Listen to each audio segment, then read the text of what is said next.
안녕하세요. 안산 동북교회 다니는 허경옥 자매입니다. 저는 결혼 생활이 한 집에서 이렇게 여러 식구가 사는 것이 결혼 생활이라고 생각했어요. 그래서 저희가 결혼하면서 어머님, 또 할머님, 도련님들, 또 시삼촌까지 이렇게 한 집에서 이렇게 하나님이 사시도록 했어요. 이것이 이제 제가 결혼 생활을 해야 되고 이 가정을 일으켜야 된다는 것이 굉장히 크게 이렇게 와서 닿더라고요. 왜냐하면은 결혼 생활을 저희 온 가족이 친척집에서 반대를 하는 결혼을 했기 때문에 그것이 굉장히 강하게 이렇게 왔어요. 근데 제 남편의 가정은 전부 흩어져 사는 가정이었어요. 그래서 제가 결혼하면서 이렇게 가정이라는 가정을 한 지붕 밑에서 함께 밥을 먹으면서 살게 됐어요. 그래서 저희 시할머님은 할머니께서는 기도를 하시는데 하루에 3번을 기도하셔요. 새벽 2시에 일어나서 기도를 하실 때 단정을 하시고 머리를 빗으시고 깨끗한 옷을 입으시고 이렇게 하나님 앞에 나가는 모습을 봤었고, 그 다음에 아침 새벽하고 점심 12시 또 저녁 8시 이렇게 할머니하고 살면서 시할머니께서 그렇게 기도를 하시는데 그때는 그것이 그렇게 큰 건 줄을 몰랐어요. 근데 이제 시간이 가면서 보니까 할머님이 너무 큰 일을 하고 계시다는 사실을 알게 되면서 가정이, 그때는 이게 가정이 흩어지고 막 사고도 많고 먹을 것도 없고 쌀도 없고 연탄도 없고 이런 시절에 할머님이 기도가 응답이 되는 것 같지 않지만은 저렇게 어떻게 기도할 수 있을까? 그래서 하나님, 그 기도하는 기도를 하나님 저에게도 주시면 안 돼요? 이렇게 기도를 제가 하게 됐어요. 그래서 이제 어머님하고도 이제 살게 됐고, 어머니하고는 할머니하고는 틀리셔요. 할머니는 이렇게 저하고 영적인 면이 좀 같고, 어머니는 좀 틀린 가운데서 어머니를 모시게 되는데, 어머니하고는 트러블도 좀 있었고, 또 이렇게 있었지만 제가 이렇게 할 때 에베소서 6장 말씀이 늘 생각이 났어요. 너희 부모를 공경하라. 그리하면 내가 땅에서 잘되고 장수한다고 이렇게 돼 있잖아요. 에베소 6장에. 그래서 부모를 공경하는 것은 무엇일까 이렇게 생각을 했어요. 부모를 공경하는 것이 뭘까? 그런 하나님을 경외하는 것이고 또 어머니를 그러니까 대장으로 모시는 거라고 생각이 했어요. 그래서 집에 있을 때도 어머니가 제일 좋은 방을 선택해서 드렸고, 또 화장실하고 제일 가까운 방 그걸 이제 어머니한테 드렸고, 그 냉장고도 어머니하고 지금까지 저 같이 쓰거든요. 근데 이제 아이들 음식보다 어머니 음식이 냉동실이나 냉장고에 더 많이 차 있어요. 지금까지도 그렇고, 이제 이제 설거지를 하는 것도 같이 지금 그러니까 머리가 둘인 사람이 같이 사는 것과 같은, 그렇게 했는데 이제 제가 거기서 이제 어머님이 저를 많이 섬기셨죠. 어머니 많이 섬기셨고, 그런데 설거지를 할 때 그런 기억이 나더라고요. 제가 어머니는 그때 연세가 드시고 저는 젊은 나이니까 어머니가 설거지를 하면 마음에 안 들 때가 있죠. 근데 제가 어머니 왜 이렇게 설거지를 하세요? 나는 어머니 이렇게 하는 거 싫어요. 그러니까 절대 부엌에 들어오시지 마시고 냉장고 문도 열지 마시고 그냥 가만히 계셨으면 더 좋겠어요. 이렇게 말을 해본 적이 없어요. 그거는 하나님이 그렇게 하셨던 것 같아요. 제가 그런 게 아니라 어머니하고 그렇게 이제 생활을 했는데 이제 그러니까 시할머니의 아드님이 시삼촌이 저하고 이제 같이 이렇게 살게 됐어요. 근데 그 시삼촌은 굉장히 동네에서나 식구들한테도 굉장히 멸시를 받고 아주 싫어하는 거예요, 식구들이. 근데 저는 그 시삼촌하고 얘기하면은 그 시삼촌이 그런 사람이 아닌 거예요. 저만. 모든 식구들이 다 싫어하는데 저만 시삼촌에 대해서 얘기를 하거나 이렇게 하면은 이 사람은 진짜 크게 쓸 사람이다 이렇게 생각이 들었고, 그 시삼촌하고 같이 이렇게 얘기도 하게 되고 교제도 하게 돼서 시삼촌이 저하고 함께 신앙생활을 하게 되셨어요. 그래서 시삼촌이 신앙생활 하시면서 결혼을 하게 되는데 아주 좋은 아내를 만난 거예요. 그래서 그것이 제가 큰 하나님의 축복이라고 생각이 들었어요. 시삼촌도 나이는 저하고 많이 차이가 나지만 꼭 자녀 같은, 지금도 전화 오면은 같이 이렇게 별 차이 없이 이렇게 지내고 이렇게 잘 지내게 됐어요. 그리고 이제 두 도련님이 계셨는데 두 도련님도 같이 있으면서 결혼을 잘하게 됐어요. 그래서 지금까지 동서들이 잘 들어왔어요. 그러니까 식구들이 잘 들어온 거예요, 여자들이.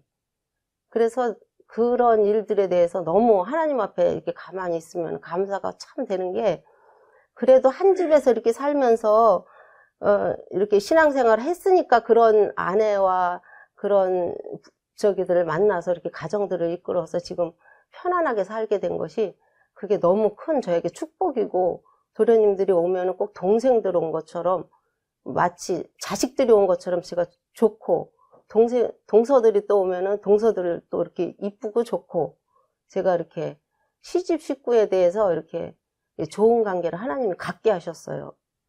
그래서 이제 그거에 대해서 너무 감사가 되고, 또 하나는 주님께서 남편을 사랑하라 그랬잖아요.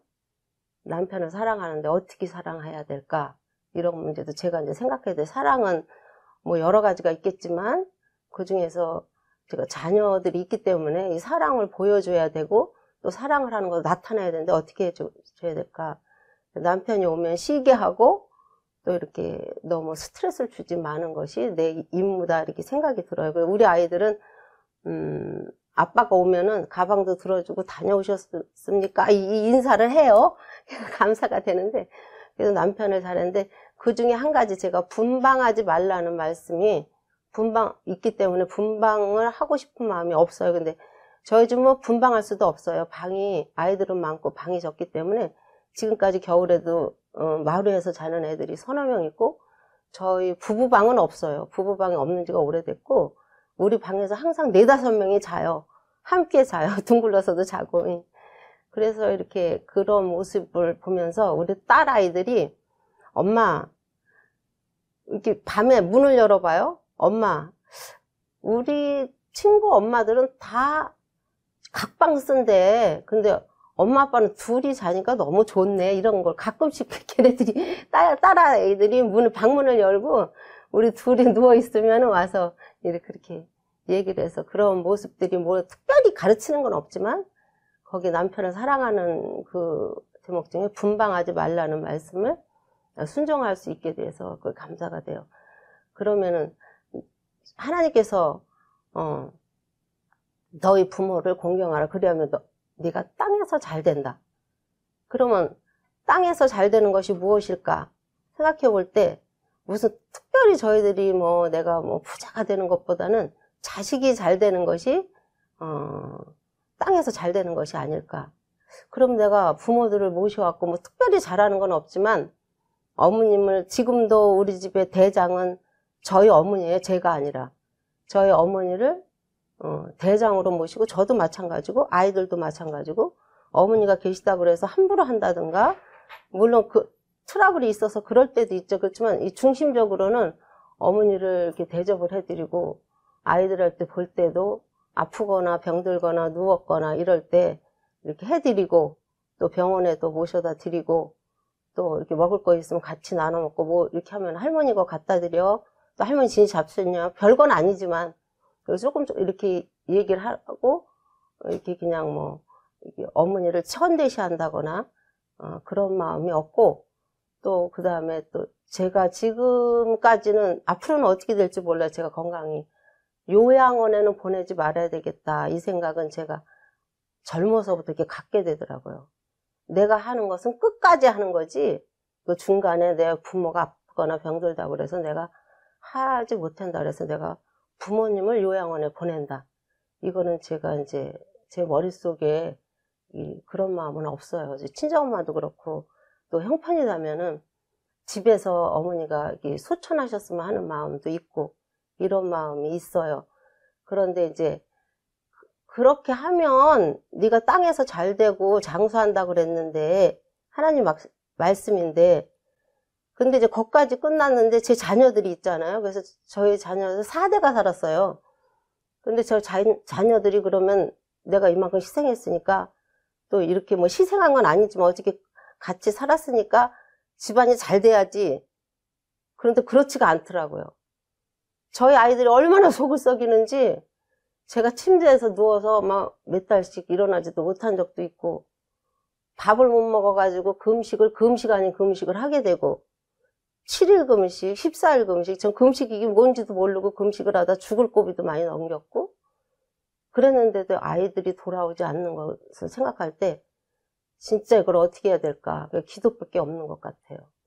주님이 말씀하시기를 신명기 6장 6절에 보면은 네가 길에 갈 때나 네 자녀가 집에 있을 때나 또 잠잘 때나 일어날 때나 항상 하나님 말씀을 강론하라고 돼 있어요. 그 이스라엘 백성들에게 자녀 교육을 부지런히 하라는 거예요. 근데 저는 아침 저녁으로는 했죠. 잠잘 때 일어날 때는 했어요. 근데 길을 갈 때나 또 집에 있을 때 이때도 강론을 해야 된다 하는 생각이 들어서 요새 정신이 더 나더라고요. 아, 집에 있을 때도 하나님 말씀을 자꾸 읽고 외우라고 그래야 되겠구나 이 생각이 들었어요. 그래서 이제 제가 한 것 중에 하나가 제가보다는 이제 하나님 앞에 기도를 해야 되겠다. 이 문제는 자식이 안 들어오는 것은 내가 잘못할 수도 있겠다. 그래서 이제 기도를 시작했어요. 차가 생겨가지고 기도를 했는데 제가 새벽 3시 반에 일어나서 이제 기도를 하러 가요. 근데 기도를 하러 가면은 지하 2층인데 그냥 평상시 가도 어둡고 그런데 하나도 무섭지가 않아요. 그러니까 누가 나를 일으키고 누가 나를 옷을 입히고 누가 나를 끄는 그 힘 때문에 가는 거지 제가 뭐 얼마 잠자지도 않고 일어나서 기도하러 간다 이런 생각이 안 들어요. 기도하러 갈 때 예수님도 기도를 할 때 한적한 곳으로 가서 기도했잖아요. 새벽 미명에. 근데 저도 이제 교회 가서 기도를 하면 교회가 제일 좋더라고요. 왜 좋냐면 장애물이 없어요. 그리고 큰 소리로 해도 되고 울어도 되고. 근데 집에서는 제가 기도하려면은 주방인데 어머님이 일찍 일어나서 주방에 왔다 갔다 화장실 왔다 갔다 하니까 그것도 걸려요. 그래서 어디 가서 기도를 해야 되나. 그전에는 이제 차가 없을 때는 애들 학교 보내고 이제 9시 정도 되면은 걸어가면 40분 왔다 갔다 1시간. 보통 그냥 이렇게 갈 때는 그렇게 40분 가서 하면 2시 정도 되면 오고 그랬는데 지금 이제 아침으로 하니까 좋아요. 아침에 이제 3시 반에 일어나서 이제 가면 강대상 맨 앞에서 해야 기도를 뭐 어디서 하든 하나님 들으시죠. 어디서 하든 들으시는데 강대상 맨 앞에 가가지고 하나님 앞에 이렇게 가면은 기도가 돼요. 하나님 감사하다고. 내가 온 것이 아니라 하나님이 와 계시다. 이런 생각이 그냥 나도 모르게 나와요. 그냥 이거는 내가 이끈 것이 아니고 내가 일어나고 싶어서 일어난 것도 아니고 하나님이 이끌으신데 에레미야 33장 3절에 보면은 내게 부르짖으라.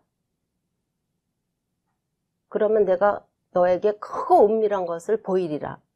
그런데 이 자식이 속을 새기는데 크게 부르짖을 때도 있지만 이게 가슴이 그러니까 메어져 가지고 신음 소리가 나는 거. 신음. 이 큰 소리보다도 더 이렇게 목이 메고 아주 그냥 나오지도 않고 신음 소리가 나도록 그렇게 기도가 되더라고요. 우리 아이가 속을 썩였을 때. 그래서 이제 그런 문제를 놓고 기도를 하나님 앞에 간절히 기도하면은 시간도 모르겠어요. 몇 시에 갔는지, 몇 시에 가서 몇 시에 오는지도. 왜 이렇게 시간이 빨리 가요? 서너 시간이 금방 가는 거예요. 그럼 막 애들 또 말씀 가르치고 또 애들 또 학교를 보내야 되니까 부지런히 해가지고 오고 그러는데도 이거 기도기 응답이 없는 거예요. 돌아오질 않는 거예요, 이 아이가. 그래서 이거를 어떻게 하면 될까? 이렇게 기도를 하고 금식을 하고 오랫동안 우리 큰아들 얘기해요. 큰아들 33까지 안 돌아오고 있는 거야. 초등학교 때는 잘 다녔죠. 요절도 빠진 적이 없고 또 무슨 큐즈나 이런 거 또 예배도 빠진 적이 없는데 사춘기 돼서는 방황을 하더니 그렇게 방황을 하는 거예요. 그래서 저는 상상도 못했어요. 걔가 이렇게 방황을 한다는 거는. 그래서 그 아이가 이렇게 돌아오기까지 그런 기도를 하나님 하시게 하셨는데, 그래서 이제 새벽에 일어나서 하나님 왜 이렇게 기도 응답이 없어요? 주님은 크게 부르짖으면 응답하신다 그랬는데 전 큰 소리도 나와서 지쳐가지고 목이 매가지고 이 신음소리가 나는 이 신음소리 좀 들어서 응답해 주세요. 이렇게 기도를 하고 눈물을 흘리고 이렇게 하게 되셨어요. 근데 제가 이제 기도하면서 생각을 해도 이것이 옳은 얘기는 아니고 제가 이제 간증해 제가 느낀 거 얘기하는 거예요. 솔로몬이 있었을 때 1000마리를 하나님 앞에 드리고 나서 밤에 나타나서 꿈에 나타나서 너 소원이 무엇이냐, 내가 지혜가 부족하니까 지혜를 주세요. 그러니까 하나님이 너무 좋으셔가지고 여러 가지 물질적 또 지혜도 주시고 그러셨잖아요. 그 생각이 나는 거예요. 나는 여태까지 기도를 드리고 했지만 왜 이렇게 기도 응답이 없나, 내가 뭘 잘못했나 한 게 이게 물질적인 헌신이 없어서 이럴 수도 있겠다, 그렇게 생각이 들었어요. 그래서 하나님 앞에, 하나님 그러면 저는 남편한테 돈을 타 쓰는 사람이고, 그런데 무슨 나는 또 힘이 겹도록 한다고 생각하는데 이거를 어떻게 하면 좋겠습니까? 그래서 이제 그달 그냥 어떻게 쓰는 거 덜 쓰고 어떻게 해서 그냥 풍성히 그냥 드리고 싶은 거예요. 제가 막 이거는 하나님 앞에 드려야 되겠구나, 우리 헌신을 통해서 또 하나님이 역사도 하시겠구나. 그래서 제가 여러 차례를 드렸어요. 이거는 하나님 어떤 아들 건데 이거를 받으시고 기도응답 해주시고 이가 돌아올 수 있도록 도와주세요. 이렇게 이제 기도를 하면서 했는데, 그래서 그런지 이것은 뭐 성경적이나 맞는 것은 아닐 수 있어요. 근데 제가 느낀 건, 제가 그렇게 기도를 하고 있는데 얘가 조금 돌아오는 거예요. 근데 얘가 완전히 돌아온 거예요. 그러니까 완전히. 그래서 제가 기도할 때도 그런 기도를 했어요. 엘리야가 450명 갈렙산에서 그 아합하고 그 싸움에서 갈멜사 꼭대기에서 이렇게 하나님 앞에 기도를 드릴 때 그들 각을 송아지 2마리라서 각을 떠가지고 제단을 쌓고 그렇게 하나님께 부르짖잖아요. 450명 응답이 없었지만, 근데 통을 4개를 해가지고 3번씩 붓더라고요. 물을 제단하고 그 나무하고 그 도랑을 파가지고, 그리고 물이 흥건히 걷는데 응답하소서 4개 응답하소서. 이 백성이 하나님이신 것과 하나님이 사람의 마음을 움직이다는 것을 알게 하셔서 그 말씀이 생각이 나더라고요. 그래서 그거를 적어놓고 응답하소서 4개 응답하소서, 하나님이 살아계신 것과 하나님께서 사람 마음을 움직이신다는 것을, 돌이킨다는 것을 알게 하소서. 그거를 적어놓고 계속 제가 제 마음에 뿌리 깊게 이 뼛속까지 제가 그 말씀이 이렇게 들어오도록 계속 외우면서 이렇게 날마다 기도를 하게 하시더라고요. 그래서 그런지 얘가 이제 돌아왔어요. 돌아왔는데, 그리고 또 제가 기도한 것 중에 하나님은 예수님을 볼 때 이는 내 사랑하는 아들이요 내 기뻐하는 자다, 그러니 너희는 그의 말을 들어라, 이렇게 얘기를 하시거든요. 그래서 저도 그렇게 기도했어요. 하나님, 이 아들이, 하나님만 아들이 있는 것도 계시지만 저도 아들이 있는데 이 아들이 나의 기쁨이 되고 백성의 기쁨이 되고 그를 말을 들었으면 좋겠어요. 이 기도도 빠지지 않고 하게 되더라고요. 그래서 그런지 주님이 이런 물질적인 것도 받으시고 또 이런 기도를 통해서 그 자녀가 이렇게 돌아왔어요. 그 아이를 키울 때 제가 아이가 너무 산만해가지고 4명이 키웠어요. 제 남편이 새벽 2시에 일어나서 그때 여러 가지 일을 할 때요. 굉장히 근신을 이렇게 일을 할 때인데 제가 지쳐가지고 걔를 밤이고 낮이고 울어대니까 낮에는 제가 보다가 어머니가 보다가 시할머니가 보다가 밤에는 또 제 남편이 우유도 먹이고 이래가지고 4명이 걔를 키웠어요. 사랑을 많이 받고 컸는데 그렇게 방황을 하더라고요. 그래서 그 아이가 이렇게 지금은 나의 기쁨이요 나의 생명이요, 나의 어떤 분신과 같은, 지난번에 금요일날 와서 기도를 하는데 제가 깜짝 놀랐어요. 그 아이들 나오지 않는 청년들을 다 기억하면서 그 아이들을 나오게 해달라고 그러고, 거기서 끝나는 게 아니라 실질적으로 전화를 하고 실질적으로 대접을 하고 말씀을 순종하는 거 볼 때, 제가 그 전에 젊었을 때 안 나오면은, 성도들이 안 나오면 마음이 진짜 슬프고 아주 그냥 못 견디고 또 찾아가 봐야 되고 왜 안 나왔나 이렇게 관심이 있었거든요. 근데 걔가 그런 마음을 갖는 것에 대해서 제가 깜짝 놀랐어요. 저의 마음도 하나님이 그렇게 주셨구나. 그리고 또 그의 마음도 그런 마음을 하나님이 주시는 거로구나. 이렇게 생각이 들어서 지금은 이제 저희 집에 부모에게 잘하고 그러면 내가 땅에서 잘 되고 장수한다고 그 말씀을 제가 이렇게 지금은 이루어지지 않았지만 그것이 제가 이렇게 끝까지 좀 가서 그 말씀이 좀 이루어지기를 소원하는 마음이 있고, 또 자녀 교육은 제가 부모한테 물론 잘하는 것도 잘은 하진 않지만 잘하는 것도 중요하겠지만 또 자녀 교육은 하나님 말씀으로 부지런히 가르쳐야 되는 것이고 또 부지런히 해야 되는 것이고 이런 것이로구나 하는 생각이 들었고, 아이들한테 보여줄 것은 집에서 잘해야지 뭐 이런 데 가서 제가 간증을 한다고 뭐 훌륭히 보이고 이런 것이 아니라 집에서 잘하고 집에서 하나님을 경외하고 지혜로운 자는 그 집을 세운다고 했는데, 이 지혜가 뭘까? 지혜는 하나님께 속한 것인데 이 지혜는 하나님을 두려워하는 것이고 하나님이 계신 것을 인식하면서 사는 것이고 조심해야 하는 것이고 또 절제하는 것이 이게 하나님을 경외하는 삶이로구나.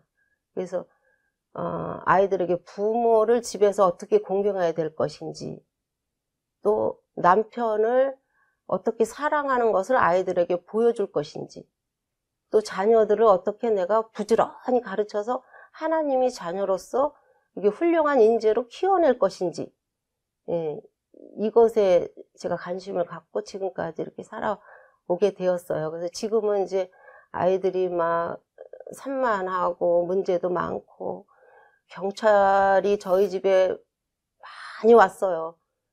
수시로 경찰이 들어가지고 저희도 막 조사받으러 다니고 이런 적이 많이 있고, 아이들 키우다 보니까 그런 일이 있었는데 그것도 이제 잠잠히 하나님께서 가져가 주시고, 그래서 지금은 이제 평안한 가운데 아이가 돌아온 거에 대해서 너무 감사가 되고, 우리 성도님들이 기도해 주셔서 너무 감사하고, 기도라는 것은 어떤 장소를 떠나서